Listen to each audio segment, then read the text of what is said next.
পেঁয়াজের দাম রাজধানীর বাজার থেকে সরাসরি যুক্ত হচ্ছে এবং আজকের কৃষকদের সাথে যারা পেঁয়াজ মার্কেটে নিয়ে এসে দাম পাচ্ছে না এবং হতাশাগ্রস্ত কৃষক এবং আরও কিছু তথ্য জানার চেষ্টা করবো কৃষকদের কাছ থেকে। এদিকে আমাদের সাথে সরাসরি যুক্ত হয়েছেন। আসসালামু আলাইকুম। ওয়ালাইকুম আসসালাম রাহমাতুল্লাহি ওয়া বারাকাতুহু। কেমন আছেন? আলহামদুলিল্লাহ, ভালো আছেন আপনি? আলহামদুলিল্লাহ। ভাইজান কেমন আছেন আপনি? আলহামদুলিল্লাহ ভালো আছি। কোথা থেকে আসছেন? কুষ্টিয়া। কুষ্টিয়া। আপনি? কুষ্টিয়া একই জায়গায়। একই জায়গা থেকে আসছেন। কত বস্তা নিয়ে আসছেন? 20 বস্তা। 20 বস্তা। আর আপনি কত বস্তা নিয়ে আসছেন? 12 বস্তা আনছিলাম। 12 বস্তা। কত বিঘা লাগাইছেন? লাগাইছিলাম 3.5 বিঘা। 3.5 বিঘা। ফলন তো এবছর শুনতে পাচ্ছি যে কুষ্টিয়াতে নাকি আলহামদুলিল্লাহ। ফলন ভালো হয়েছে। আমাদের আইগর বেসন আনা ছিল, পেঁয়াজ মারা গেছে অনেক।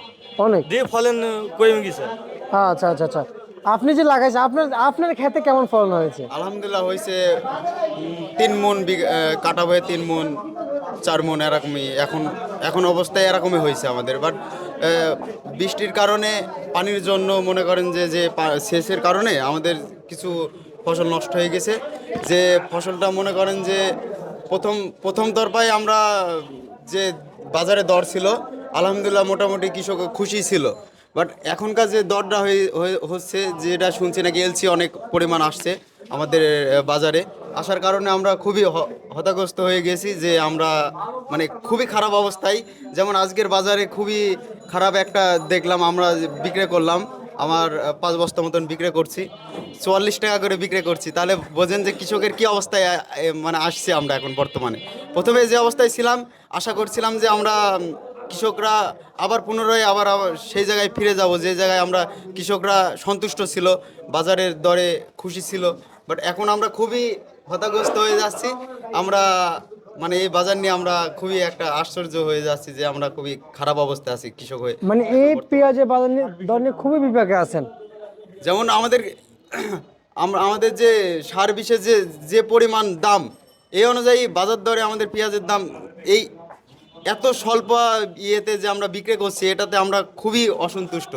এইভাবে হলে আমরা মানে কৃষকের খুবই ক্ষতিগ্রস্ত হবে কৃষকরা।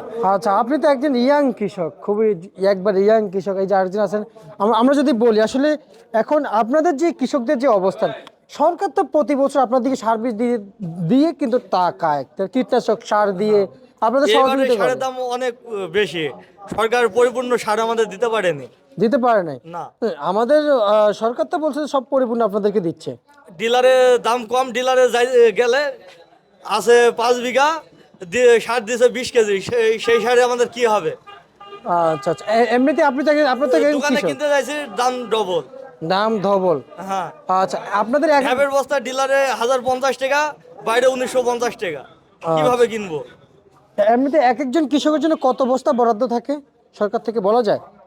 সরকার থেকে এটা তোমাদের জানা নাই। আমরা শিওর জানি না। কখনো খোঁজ নিয়েছেন? কখনো খোঁজ নিয়েছেন? আপনি তো কৃষক, নেওয়া তো দরকার ছিল। এই ক্ষেত্রে আমরা এই বিষয়টা জানি না, বাট বলতে পারবো না। আপনারা একজন কৃষক হয়ে যদি না খেয়াল রাখেন, যেহেতু আপনারা একজন কৃষক, যে আপনাদের জন্য কত বস্তা বরাদ্দ ছিল সেটা অবশ্যই আপনাদের জানতে হবে। কারণ আপনারা এই এই বাংলাদেশের আগামী দিনের ভবিষ্যৎ।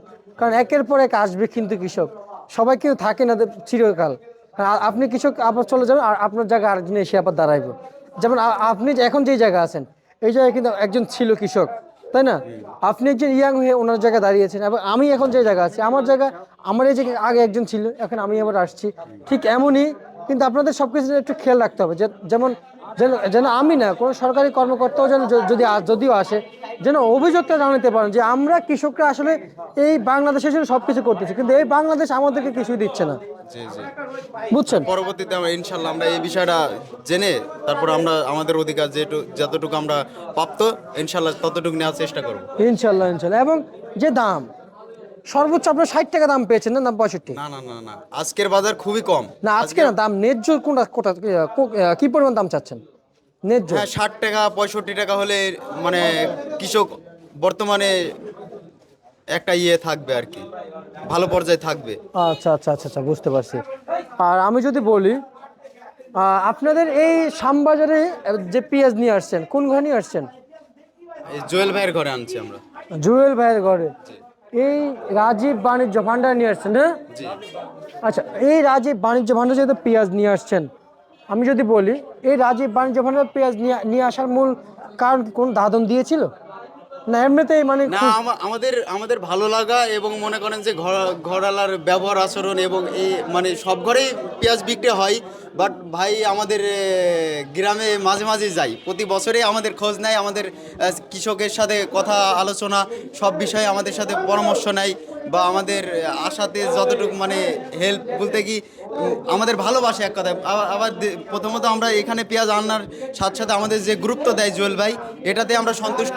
মানে চাষি তো এর বেশি কিছু চায় না। এই জুয়েল ভাই, জি, আচ্ছা আচ্ছা আচ্ছা, ওনার ঘরে পেঁয়াজ জুয়েল ভাইয়ের ঘরে মনে করেন যে জুয়েল ভাই আমাদের টাকা দেয় না, অন্য কিছু না। জুয়েল ভাইয়ের ঘরে আমাদের যে ভালোবাসাটা পাই, এবং আমাদের কৃষক হয়ে আমাদের গ্রামে, আমাদের খলিশাকুণ্ডি পাইকপাড়া, আমার দৌলতপুর থানায় আমাদের বাসা, কুষ্টিয়া জেলা থেকে আসছি আমরা। বাট ওইখানে আমাদের মাঝে মাঝে জুয়েল ভাই আমাদের গ্রামে যাই, কৃষকের সাথে কথা বলে, এবং আমাদের যে খোঁজ খবরের বিষয়, যে আলাপ আলোচনা, পেঁয়াজের কিভাবে কি করব, কিভাবে ভালো হবে, মানে কেমন এলসি আসার সম্ভব আছে কি না, আমাদের সেই বিষয়ে পরামর্শ আগে থেকে আমাদের দেয়। কিছুটা অনুভব আমরা আগে থাকতে পাই আর কি। মানে আগে থেকে জুয়েল ভাই এই রাজীব বাণিজ্য ভান্ডার থেকে বার্তা দেয় আপনাদেরকে যে আসলে মার্কেটে কি হচ্ছে। জি জি জি। আচ্ছা আচ্ছা আচ্ছা আচ্ছা, আমরা যদি বলি আসলে এখন যে এলসি আসছে, এই এলসি নিয়ে আপনাদের যে অবস্থানটা রয়েছে, এলসি নিয়ে আপনারা সরকারের কাছে কি বলতে চান? যেহেতু এখনো উপদেষ্টারা আছে দায়িত্ব, এখনো দায়িত্ব ছাড়ে নাই, কি বলতে মাননীয় চান? উপদেষ্টাদের কাছে একটাই কথা বলতে চাই যে আমরা কৃষক, বাংলাদেশটা কৃষির ওপর নির্ভরশীল প্রথমত। আর দ্বিতীয় কথা যে পেঁয়াজ বাংলাদেশে আমরা যথেষ্ট পরিমাণ উৎপন্ন করতে পারি। আমাদের বাংলাদেশে পেঁয়াজ যত পরিমাণ আছে, মানে আগে কৃষকের দিকটা তাকানোর পরে অন্য সাইডে দেখেন, সব সাইডে দেখেন আপনাদের বাংলাদেশটা সব সাইডে আপনাদের মাথা রাখতে হবে। এখন বর্তমান এলসি না নিলেও বাংলাদেশে চলবে, এখন পরবর্তীতে কি হবে বলা যাচ্ছে না, কিন্তু এখন চলবে আলহামদুলিল্লাহ। আচ্ছা, এখন চলবে। এখন এলসি আসার কারণে চাষিরা ন্যায্য মূল্য পাচ্ছে না, ন্যায্য মূল্য দাম না। পাচ্ছে না। আচ্ছা আচ্ছা আচ্ছা, ষাটের নিচে বেচলে চাষিদের ক্ষতিগ্রস্ত হবে। আচ্ছা, এলসির বাজারটা কেমন আছে? এলসি 45-50। আর আমি যদি বলি আজকের বাজারে যেমন এলসি ছাড়াও মুড়ি কাটা কত চলছে? মুড়ি কাটা 48 থেকে 40। 48 থেকে 40। আর আপনার বাজারে এসে দাম কত চেয়েছেন মুড়ি কাটার? মুড়ি কাটা আইসি প্রথমে 50 চেয়েছি, তারপর কমে এখন কত দাঁড়িয়েছে? 48 থেকে 40 পর্যন্ত। আচ্ছা আচ্ছা, আর আমি যদি বলি রসুনের কি অবস্থা? আপনার রসুনের দাম তো বাড়ছে, রসুন 40-42।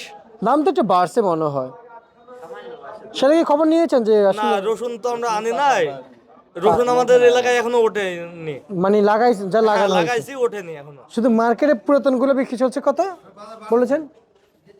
মানে এখন রসুনের বাজারে এই ঘরে তো রসুন নাই, আর আমরা তো রসুন বিক্রি করিনি। বিক্রি করেন না। 40-42 কোথা থেকে শুনলেন? এই ঘরেই লেখা দেখলাম আচ্ছা মূল্য আচ্ছা তালিকায়। আচ্ছা আচ্ছা আচ্ছা, প্রিয় দর্শক, আমরা যদি বলি আসলে মূল বাজারটা জানি যে আসলে জুয়েল ভাই রসুনটা কত চলছে আজকে? নাই তো আমার ঘরে আজকে আর এমনি বলো যে মার্কেটে কত চলছে? মার্কেটের বাজার জানি না ভাই। আচ্ছা আচ্ছা আচ্ছা, বুঝতে পারছি।